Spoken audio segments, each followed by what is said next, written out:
I'd like to welcome you today to our Memorial Day moments, and we thought since this is such a special weekend in Waterloo that we as a school should have a special ceremony. And we have some guests with us, and we're going to introduce them in a minute. We're going to hear a little bit about Memorial Day from Mr. Nightingale, and you need to know, if you don't know already, that Mr. Nightingale is a veteran. So we're pleased to have him as a member of our staff.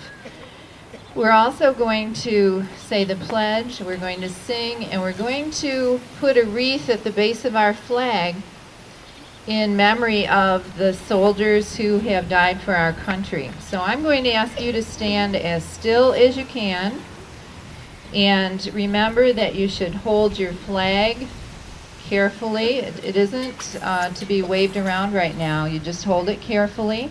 Sometimes people put their hand at their waist and hold it like that. Be sure that it's not touching the ground. And I'm going to ask you to stand as still as you can. We have a beautiful day today, so we're glad that we can have this ceremony with good weather. I'm going to ask Mr. Nightingale to come forward. I just wanted to take a few moments this morning to talk to you about this weekend and all the things that are going on in our village this weekend, and hopefully you can all participate in them. Part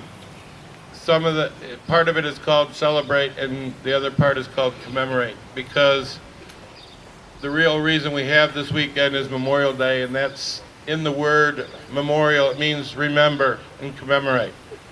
And 34 years ago, people of this village went to the graveyards and decorated the graves of their soldiers who had died in the Civil War. And Waterloo has done that every year since then. And that's why we have this weekend, and that's why everything that's going on is going on.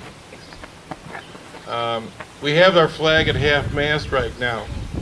And Tuesday night, when you go to the Memorial Day parade at the park, you'll notice that the flag there during the day will be at half-mast. And at the end of the program that night, during the playing of the national anthem, it will be raised to the top of the flag. So we're going to follow that tradition this morning. Now with us this morning, we have the commander of our VFW, Robert Bennett, and the senior vice commander, Ike Trickler. And the senior vice commander, Ike Trickler, would like to speak to you for a couple minutes here. Well, good morning to everybody, and I certainly appreciate being offered a chance to come here today and have your faculty invite us down here. And I think that I kind of took for granted when I was growing up that everything was, like you see it today, until I went in the military, and I've kind of traveled all over the world, and I've seen how other people live and the freedoms that a lot of people don't even have. And they don't have freedom of speech, and all our armed forces, we have conflicts all over the world, and we have people in harm's way even as we speak here today.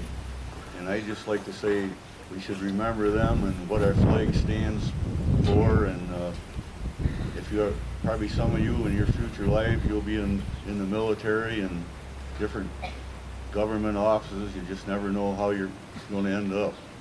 So just remember what the flag stands for and what all the freedoms we have today. Thank you.